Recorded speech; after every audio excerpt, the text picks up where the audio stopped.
My name's Blake Hargreaves, and this is FutureStops.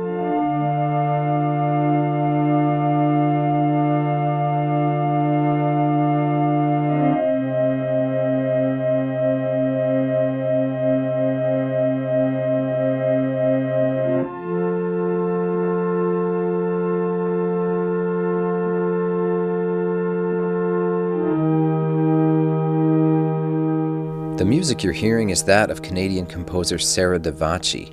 Now based in LA, but originally from Calgary, she creates meditative, long-form works both for solo and ensemble performance, with a strong interest in organs and keyboard instruments of all kinds. Sarah's musical explorations extend beyond the keyboard itself into ideas of tuning and timbre, creating immersive, otherworldly sonic realms with everything from traditional pipe organs to oddities like the mellotron. Today on Future Stops, we speak to Sarah Davachi about her two new albums and the exploratory, hard-to-define nature of her work. I mostly do, I would say, minimalist, experimental music, and also predominantly electroacoustic music. There isn't really like a defined break for me between when I do electronic music and acoustic compositions. And I'm very much interested in musical instruments and texture and timbre and harmony and that whole world. I say instruments in terms of like the objects, like the way that they work, in addition to the way that they sound. I've always thought that the organ, I mean, I've said this a few times, that I feel like the organ is like the acoustic synthesizer. It's like the, original version of what a synthesizer is. And there are so many similarities, like the way that you create your own sound, the way that you kind of build your timbre in a very different way than you do with an instrument like the piano, for instance. And the way that over the course of playing the instrument, you manipulate the timbre in different ways, and you have this flexibility of doing that. I think it's such a major connection between the two instruments, and I think you get a sense of a similar kind of sound experience when you're listening or playing to both of those instruments.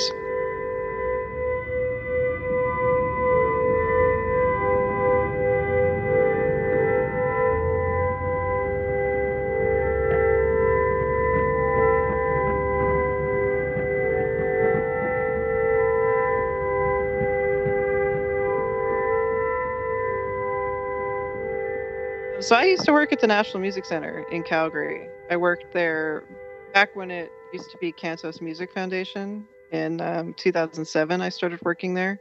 And I used to give tours of the collection, and then I started getting more and more involved in the collections department, doing research and writing and stuff like that. And so the years that I wasn't living in Calgary, I was doing a lot of remote research and stuff like that for them. So yeah, I worked there for about a decade, but we mentioned that I grew up playing piano, and that's kind of how I got the job. Is because at the time it was a keyboard instrument museum, So giving tours, you had to be able to play piano, basically. But that was such a rich learning experience for me, and it really informed my idea of organology and timbre and how instruments are these very specific things, especially for the family of keyboard instruments, because the keyboard is just an interface. It's a thing that's been slapped on to so many instruments because it's just an intuitive way of sorting out pitches. But in a lot of those instruments, it really has nothing to do with the mechanics of how the sound happens. I mean, it does in a piano, I guess, but in an organ, it's a little bit different. In a synthesizer, it's a little bit different. In a harpsichord, it's completely different. And so, yeah, all of those instruments. I mean, it spanned the history of keyboard instruments, basically. So, the way that I got into organ was through that. The way that I got into synthesizers, being able to play harpsichords, older pianos. Like this idea of different organs from different countries sounding different. Of course, that was true with pianos too, and having that sense of how an Austrian piano sounds different from an English piano, sounds different from whatever an American piano. Having that appreciation of specific qualities of instruments was really interesting. And then, of course, having access to all sorts of electronic instruments that I never would have come across. The time spent at the National Music Center resonates in her work. Starting with a pipe organ, Cassavant Opus 3623, installed in Jack Singer Concert Hall in 1987, the National Music Center grew into a collection of musical and cultural objects with a huge variety of keyboard instruments.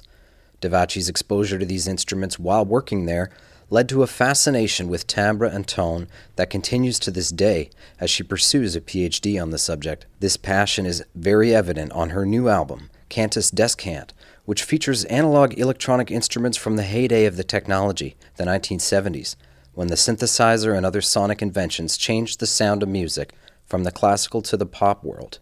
I mean, I do work a lot with analog instruments. And one of the things, I guess maybe the main thing that attracts me to that era is really that the instruments have this sense of instability that once you kind of hit into the digital realm in the 80s, there are pros and cons to all of these instruments. But one of the cons, I would say, I guess, as soon as you start to move into the digital era is this sense of stability and, like a kind of tonal and in terms of temperament as well, this sort of stability that, in my opinion, doesn't get you the same kinds of interesting things happening with overtones and sort of this shifting frequencies that you get in the instruments from the analog era, which you get simply because it's older electronics and, they're always going to kind of shift in and out of place. And it's the same thing with acoustic instruments, right? When you have a violinist, if you ask them to play the same pitch 10 times, it's always going to fluctuate a little bit because they're human, and it's never going to be with that level of precision. But that's where you get these, like kind of lush, full qualities, these interesting qualities, in my opinion, in the sound that are really subtle and, of like a more detailed nature. But they're there. And I think, the average listener even still feels the difference between something that has that instability built into it.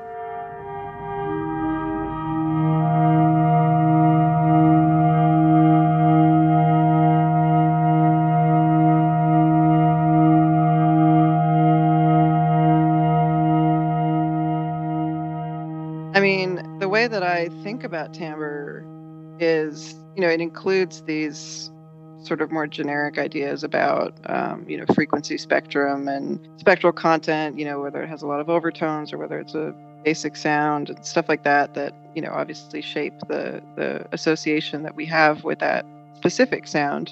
But for me, it stretches much further back from that. And, it kind of, when you zoom out of the actual sound that you're hearing, you get to the space of the instrument, the physical instrument, which I think is just as much a part, the mechanics of it and the way that that specific instrument is constructed has just as much to do with the actual sound. And of course, when you get into the acoustic world, that's even more so because you have the actual components like the woods and the metals and things like that that are contributing specifically to the sound.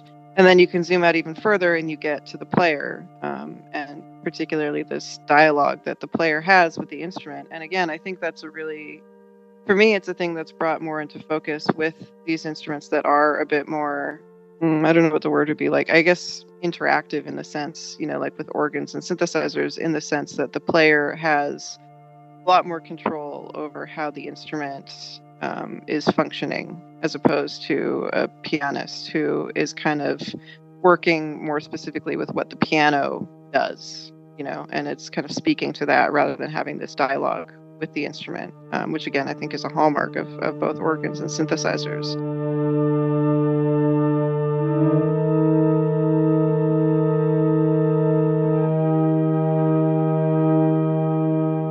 And then it even goes back further to, like in the case of electric music, like the amplification system and all that kind of stuff. And then the listener, when it gets to them, that they're able to create their own sound, and that sense of what they're experiencing is particular to their ear and particular to their experiences. And it's, the whole sort of chain, the whole process that I think all of those things contribute to what we have this idea of timbre being. That it's an experience more than it is this like singularly measurable thing that, we have a frequency of whatever, and it has, every even overtone or whatever, to create this kind of sound. I think it's a bit more complex and a bit more, qualitative than that. The same way that minimalism functions in other types of arts, visual art or film, it's not necessarily about this narrative. It's not this arc of the progression in the sound. It's actually this sense of being close to what's happening in the moment in the sound. I don't know if that makes sense, but just this idea of like being intimate with the sound and being kind of near it in a way that you're not in music that's more melodically driven, in music where you're just kind of jumping from one thing to the next really quickly and you don't actually get a sense of what you're really hearing. The tranquility of the music highlights all of the subtle, understated varieties of timbre and tone, gently coaxing the listener into a different state of engagement with a higher level of sensitivity. This is further enhanced by Davachi's use of different tuning systems, like Meantone, which gives the music an otherworldly quality to listeners accustomed to the much more widely used equal temperament tuning. We're used to working in equal temperament, right, which is the octave split into 12 equal segments. Meantone basically is like another version of essentially what's just intonation, which is an early version of Pythagorean tuning, which is like a really basic form of just intonation that emphasizes the intervals of the fifth and then the fourth, which is the sort of correlate of the upside down of the fifth. So in medieval music, Pythagorean tuning was kind of the main thing that was used, right? It was the octave, the fifth, and the fourth were kind of the main intervals that you used. And so when you're working in the Pythagorean tuning system, which is basically the circle of fifths, things tuned in the circle of fifths so that you get pure, just fifths, because the third and its correlate the sixth, those are kind of in another metric, another sort of world of harmonics, I guess you could say. Anyway, so I guess it would have been like the very early part of the Renaissance in the 1400s, they started to devise a way to play thirds. Thirds were kind of a new aesthetic horizon, because in England, right, which was still an island at that time, they didn't really get the memo, I guess, that fifths and fourths were the only intervals that you were supposed to use. So they were freely integrating thirds into their music. And when that eventually worked its way into Europe and European composers heard the third, they were like, oh, this is nice. Let's try to use the third. And so that harmony kind of became a thing. So yeah, mean tone tuning basically is just tempering the pure fifths, so making them a bit smaller, usually by a quarter of that discrepancy, the comma between the two, in order to make the thirds smaller so that you get pure thirds.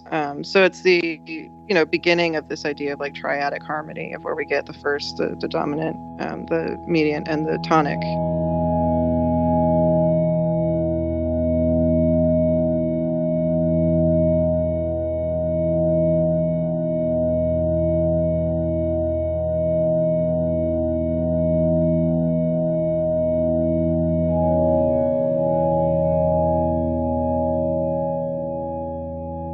So yeah, what's interesting to me about Meantone is that as it developed, into the 1600s, 1700s, even the 1800s to an extent, before equal temperament was standardized, is that you get, it becomes a system of variation and particularity, as you start to get all of these offshoots of the original quarter comma mean tone temperament. And so now we're working in the area of irregular or well temperaments, right? Circular temperaments, that still allow you to play in all of the keys, but in which each, third or each fifth is kind of its own thing. So you might have some fifths that are tuned a quarter comma, or some that are tuned a sixth of a comma, and maybe some that are pure.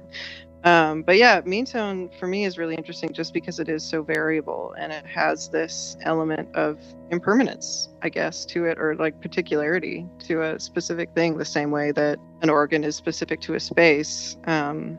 This temperament might be very specific to this one piece or this one instrument. And it's a very sort of singular experience that I think is really interesting.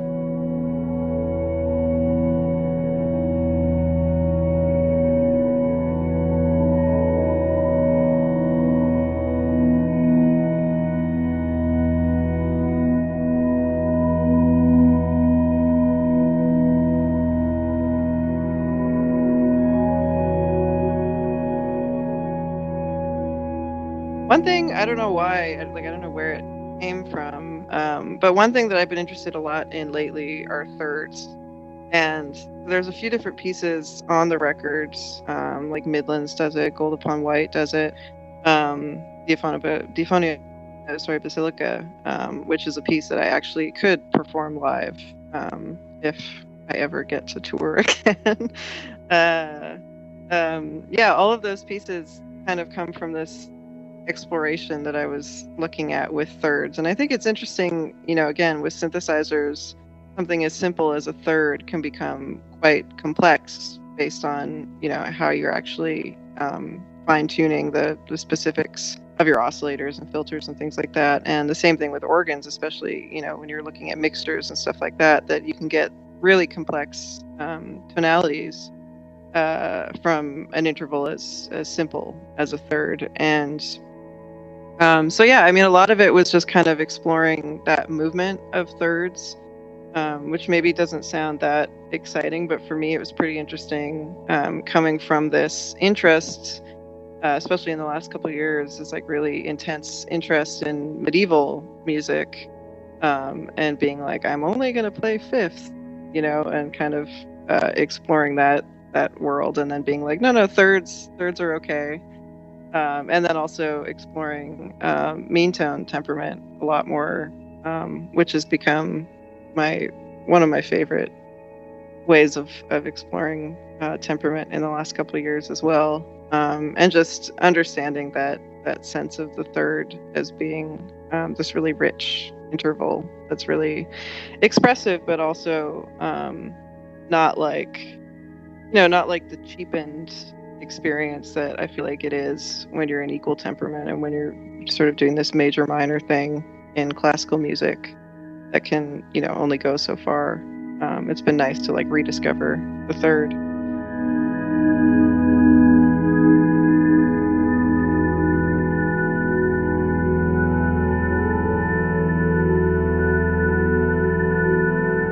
But even just like, other things, like in terms of just sort of building up these really big chords is something that I like to do, and kind of exploring this movement across the manuals and the depth of sound changing from the higher registers into the lower registers. And even, I think on a more micro scale, even being able to hear how the timbre kind of shifts as you work into different registers, or different ranks. And I don't know, it's just such a unique experience for the organ. And it's not really something that you like, it's kind of built into the instrument, whereas on a synthesizer, you kind of have to, set it up to do it in that way. It's something you have to be a little bit more like conscious of. Whereas, yeah, the organ already seems to have that idea built into it of just this like constantly shifting sound.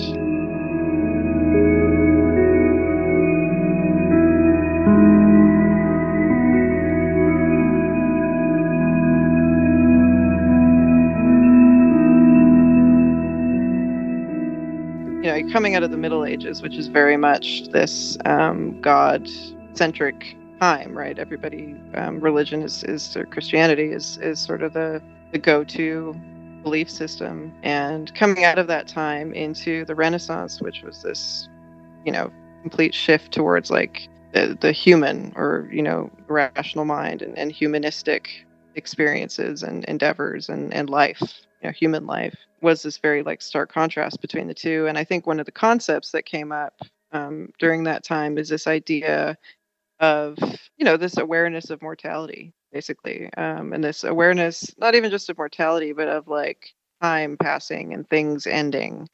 Essentially, this idea of impermanence, and how it relates to the person. And I think for me, that's kind of where it ends, is in this conceptual idea of impermanence. So yeah, I mean, that idea of it in terms of, I don't know, I was dealing with a lot of stuff when I was working on the records about, death and mortality and impermanence and things that remind you of time passing, but that are still kind of hanging in this air. And for me, that was, a sort of aesthetic, I guess, that I wanted to explore on the record. And I think something that lent itself really well to organs, and to that way of working with organs in this very particular, particular to this organ, particular to this space, particular to this moment in time, especially on the Stations series. The station's series was recorded at Orgelpark, a center in Amsterdam dedicated to the pipe organ, which exists as a sort of lab. The main performance space contains 5 pipe organs, each bearing different qualities and building styles of the different eras of organ making. The organ Davachi used for the station's series, on Cantus Descant, is the Van Straten, a recreation of an instrument built in 1479, using many of the original parts and the same schematic from 540 years ago. So it's a specific type of organ that I think, especially in North America, is really uncommon to come by for a number of reasons. It's a tracker organ, and it uses most organs have electrical blowers blowing the air into the bellows, but this still uses the hand pumped bellows. I think there's like 4 or 5 of them, and they're quite large. So when I was performing this piece, when we were recording this piece, I was playing, and then another person, Hans Feidem, who works at Orgelpark, was kind of going back and forth and pumping bellows. And it's also tuned in quarter comma Meantone. So all of those elements have made it one of my favorite organs that I've ever played. It also has this really, one of the things that's interesting to me about organs, like me specifically in terms of my aesthetic, I guess, as a composer, is that there are these instruments that are often associated with this really overwhelming, almost like bombastic kind of sound, or they can be. But I think a lot of people who don't listen to organs or who have never played an organ before aren't as aware of how quiet and how sort of delicate and intimate organs can also be, even when they're being loud, or even when it's in something like a lower frequency that you would maybe associate with this larger sound. That's really interesting to me, this idea of organs being sort of quieter instruments. And that instrument, even though it is quite large and it does have quite a large span, it just has this really delicate quality to me. Even when it's being loud, it doesn't, I don't know, it doesn't feel loud. And that was really interesting to me. So yeah, I did this series of the 5 pieces. That again, I don't even know how I'd play that on another instrument, and I don't know how I'd play it live because it was so in the moment, especially when we were exploring letting the air, like letting the bellows empty a bit. Those kinds of things in my mind are just so specific to that moment and so specific to that instrument, that I wouldn't even necessarily want to try to translate that onto something else, because I think it would just be a different thing.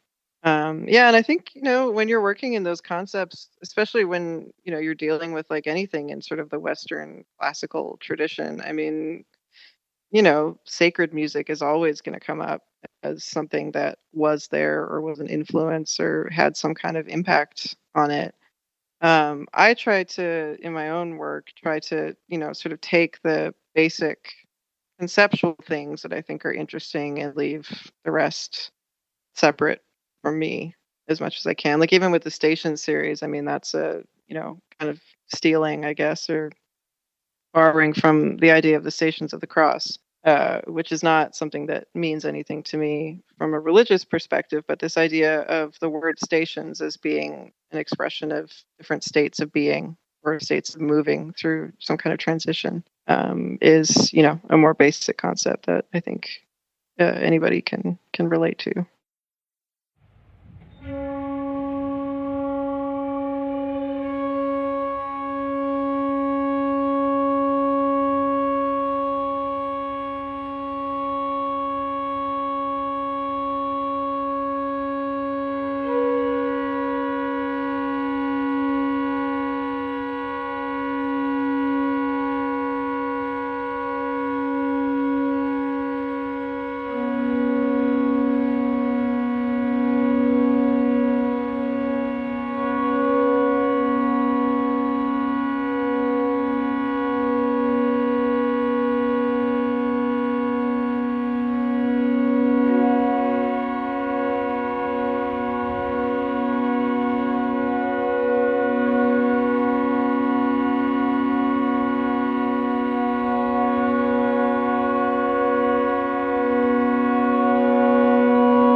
We just heard today's feature piece, Stations 2, from Canadian composer Sarah Davachi's new album, Cantus Descant. The album features 5 pipe organs from around the world, along with mellotron, synthesizer, vocals, and string arrangements. Davachi has also just released a double tour CD, which acts as a companion to Cantus Descant, featuring explorations and experiments with some of the material from that album. This live release, titled Figures in Open Air, features an additional organ not heard on Cantus Descant, the Cassavant at Église de Jésus in Montreal.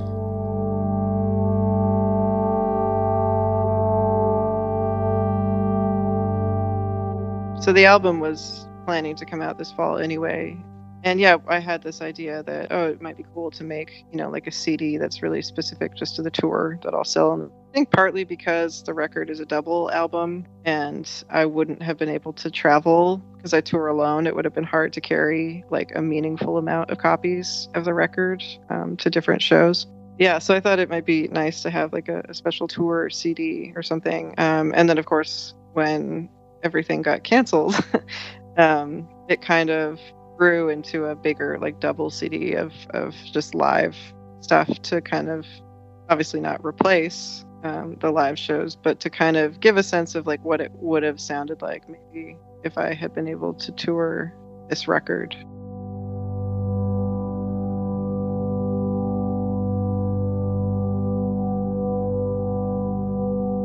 I mean, I do a lot of organ shows, and it's 99% of the time in a place that I've never been to before with an organ that I've never played or heard or had any interaction with before.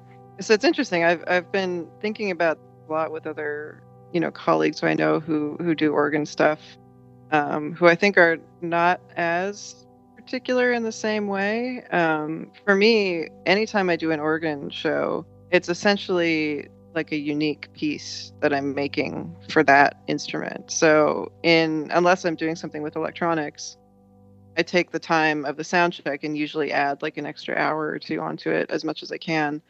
And I just sit there before the show and spend a couple hours actually creating the piece for that organ.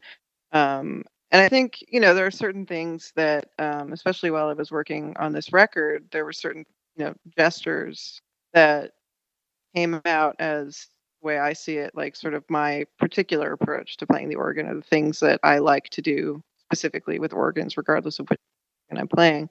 So those things would sort of translate in a way into that instrument and into that performance.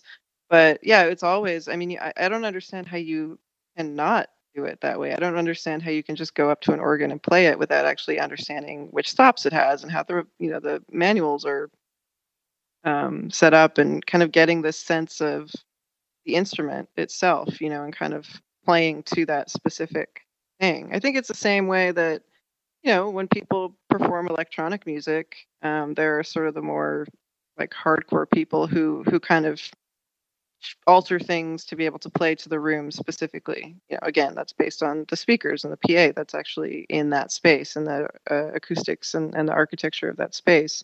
So in my mind, it's not really any different, just like fine tuning something to the particular space and the particular instruments that are there. Although it's maybe more extreme that I'm actually like changing the specific piece for each organ. But I don't know. I like it. I mean, it's, each organ is kind of its own thing. And I like the idea that you're creating something specifically for it. And then after that show is gone, that piece is kind of left with that instrument in that space. It's not really something that you carry from place to place like you do like with normal or more sort of standard electronic music that just relies on a PA.